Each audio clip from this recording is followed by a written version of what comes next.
ঈশ্বরের খেলা শেষ করতে সন্ধ্যা দারুণ প্ল্যান করলো। সম্পূর্ণ জানতে ভিডিওটিতে একটি লাইক করে প্রথম থেকেই দেখতে থাকো। হ্যালো বন্ধুরা, টলিউড স্টুডিও পাড়া চ্যানেলে তোমাদেরকে স্বাগত। গল্পের শুরুতেই দেখা যায় যে নীল খুব চিন্তা করছিল সন্ধ্যাকে নিয়ে, যে সন্ধ্যার কি হবে। তখনই ডাক্তারবাবু এসে বলে যে একটা দারুণ গুড নিউজ আছে, আপনার স্ত্রী সুস্থ হয়ে উঠেছে, ওনার জ্ঞান ফিরছে। কথাটা শোনার পরেই বিজয়া খুব খুশি হয়ে যায় আর বলে, সত্যি সত্যি ডাক্তারবাবু, আমার তো ভীষণ আনন্দ হচ্ছে। তখনই ডাক্তারবাবু বলে, হ্যাঁ মাঠান, একটুখানি পরে ওনাকে বেডে দেওয়া হবে, তো আপনারা একটু অপেক্ষা করুন, আমি একটু কাজ সেরে আসছি।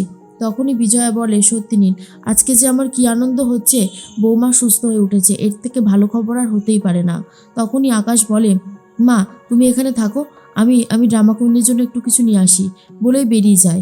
অন্যদিকে ঈশ্বর বাড়িতে চলে গেছে। শৈল তখন বলে, ও দাদা, কি হবে এখন? সন্ধ্যার তো শুনলাম জ্ঞানও ফিরে এসেছে, বাড়িতে ফোন এসেছিল, এবারে তো তুমি ধরা পড়ে যাবে।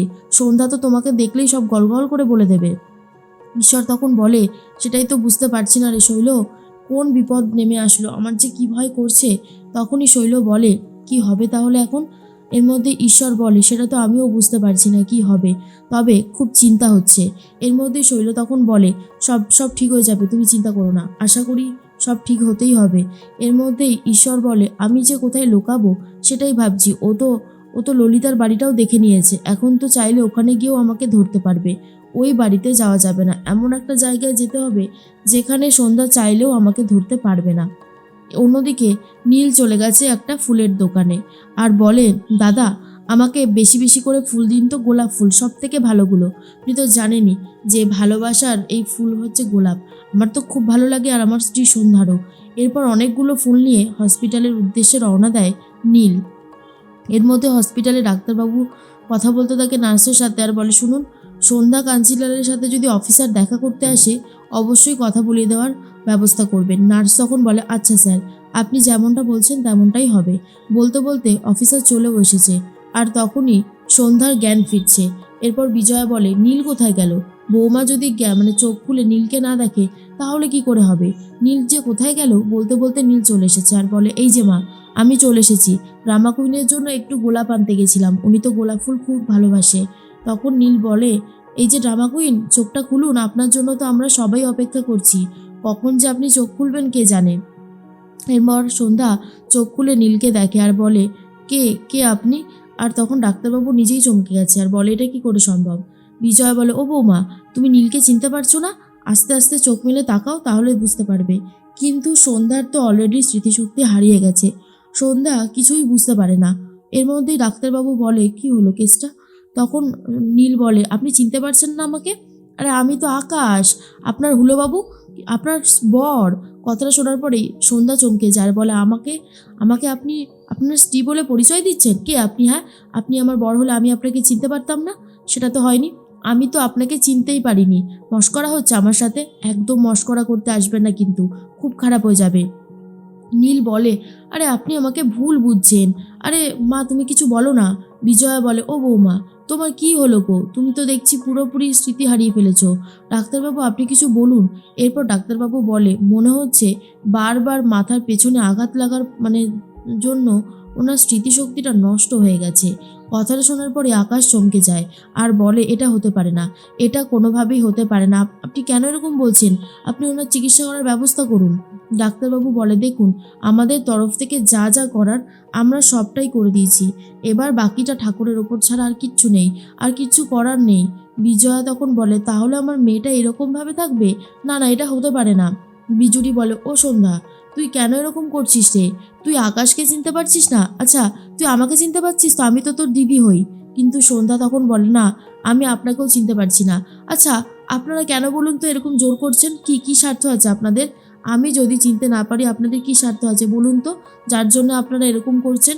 আমি কিন্তু আপনাদেরকে ছেড়ে দেব না। ও পুলিশ সাহেব, আপনি ওদেরকে অ্যারেস্ট করুন, দেখুন মিথ্যে কথা বলছে আমাকে। অফিসারও তো বুঝতে পারে যে সন্ধ্যার মাথাটা খারাপ হয়ে গেছে। অফিসার বলে তখন, আচ্ছা, আপনার কি এটা মনে আছে যে আপনার মাথার পেছনে কে আঘাত করেছিল? সন্ধ্যা তখন বলে, কে কে আঘাত করতে যাবে আবার? আমার কিছু মনে পড়ছে না। আর তখন অফিসার বলে, যা, ওনার তো কিছু মনেই পড়ছে না, তাহলে ওনাকে কি করে এখন জিজ্ঞেস করি, আমরা বরং এখান থেকে আসি। এই বলেই অফিসাররা চলে যায়। বিজয়া তখন বলে, নীল এবার কি করবি বলতো, আমি তো কিছুই বুঝতে পারছি না। নীল ভাবনা চিন্তা করতে থাকে আর বলে কিছু তো একটা করতে হবে, এই রকমভাবে তো আর চলতে পারে না। অন্যদিকে অবস্থা খারাপ হয়ে গেছে ঈশ্বরের, আর ভাবে সন্ধ্যা যদি একবার বাড়িতে ফিরে আসে তাহলে তার অবস্থা খারাপ হয়ে যাবে। পিসিমা তখন বলে, ঈশ্বর তুই এত ভয় পাস না। আরে বাবা, এত ভয় পেয়ে কিছু হয় না, দেখাই যাক না শেষ পর্যন্ত সন্ধ্যা কি করতে পারে আর পারে না। এর মধ্যেই ডাক্তারবাবু নীলকে বলে, শুনুন আকাশ নীল, আমাদের হাতে যেটুকু করার ছিল তো করে দিয়েছি, আর আপাতত কিছু করার নেই, তাই আপনারা ওনাকে বাড়ি নিয়ে যেতে পারেন। বাড়ি নিয়ে যান, আর যেমন ওষুধগুলো চলছে তেমনভাবেই চলবে। আপাতত এটাই হচ্ছে সলিউশন, এর থেকে বেশি কিছু আর ভাবতে পারছি না। অন্যদিকে বিজয়া তখন বলে, এবার কি হবে বিজুরি, আমি তো কিছুই বুঝতে পারছি না। বিজুরি বলে, সন্ধ্যা যে এরকমভাবে পাগল হয়ে যাবে এটা আমি ভাবতেই পারিনি। ওর তো কিচ্ছু মনে পড়ছে না, এরপর তো বাড়িতে নিয়ে গেলে ও চিনতে পারবে না।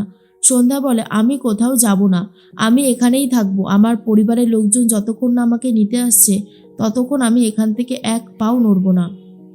কথাটা শুনে চমকে যায় আকাশ আর বলে, আচ্ছা আপনার কি মাথা টাথা খারাপ হয়ে গেল নাকি? কি যা তা বলছেন? আপনাকে এখানে কি করে রেখে যায়? এখানে তো আপনাকে কেউ নিতে আসবে না আমরা ছাড়া। আপনি হলেন আমাদের পরিবারের লোক। আসলে আপনার তো একটু প্রবলেম হয়েছে, তাই মনে পড়ছে না, কিছুদিন বাদে ঠিক মনে পড়ে যাবে। কিন্তু সন্ধ্যা তো কিছুতেই যাবে না বলে নাছোড়বান্দা। আর তখনই আকাশের মাথায় একটা দারুণ বুদ্ধি আসে। আকাশ তখন বলে, মা, আমি আমার বাঁচার উপায় পেয়ে গেছি। তখন বিজয়া বলে, কেন রে নীল, কি হয়েছে হঠাৎ করে, আবার কি মাথায় বুদ্ধি এসছে? নীল তখন বলে, দেখো মা, এমনিতেও সন্ধ্যার যদি জ্ঞান ফিরে আসতো, মানে সন্ধ্যার যদি সব কিছু মনে থাকতো, তাহলে সন্ধ্যা তারার সাথে আমার বিয়ে দেওয়ার জন্য উঠে পড়ে লাগতো। এখন তো তারার সাথে সমস্ত কিছু সব ভুলে গেছে সন্ধ্যা, মাথার মধ্যে তো ওসব আর কিছুই নেই। তাই এটাই সুযোগ, আমরা নতুন করে আবার জীবন শুরু করব। আমার হুলিকে আমি দেখে রাখবো, হ্যাঁ, ওনার হুলোবাবু আর আমার হুলি, এই দুজনকে আবারও নতুন করে শুরু করতে হবে সবটা, তাহলেই সব ভালো থাকবে। তুমি কি বলো? বিজয়া মনে মনে ভাবে, সত্যি তো, এমনটা তো হলে খারাপ হবে না, কারণ বৌমার যদি সব কিছু মনে পড়ে যেত তাহলে তো সত্যিই বৌমা তারার সাথে নীলের বিয়েটা দেওয়ার জন্য চেষ্টা করেই যেত। এখন তো আর কিছু মনে নেই, তাই ওই টপিকে আর কোনো কথাই হবে না, যদি না বৌমার জ্ঞান ফেরে। বিজুরি বলে, দেখুন মাঠান, আপনাদের যা মনে হয় আপনারা সেটাই করুন, আপনাদের ওপরেই তো আমরা ভরসা করেছি, আর কিচ্ছু বলতে চাই না। নীল তখন বলে, আমি এভাবেই সন্ধ্যার পাশে থাকবো, সন্ধ্যাকে সবসময় এটাই বোঝাবো যে আমি ওকে ভালোবাসি। আমরা দুজনে চাইলে আবারও নতুন করে বিয়ে করে সুখে শান্তিতে সংসার করতে পারবো। মেজমা তখন বলে, এটা করলে তো খুব ভালোই হবে, আর কোনো চিন্তা থাকবে না, কি বলো দিদি? তখন বিজয়াও সেই একই কথা বলে, আর নীল তখন ভাবে যত তাড়াতাড়ি সম্ভব সন্ধ্যাকে ছুটি করিয়ে বাড়িতে নিয়ে যাবে।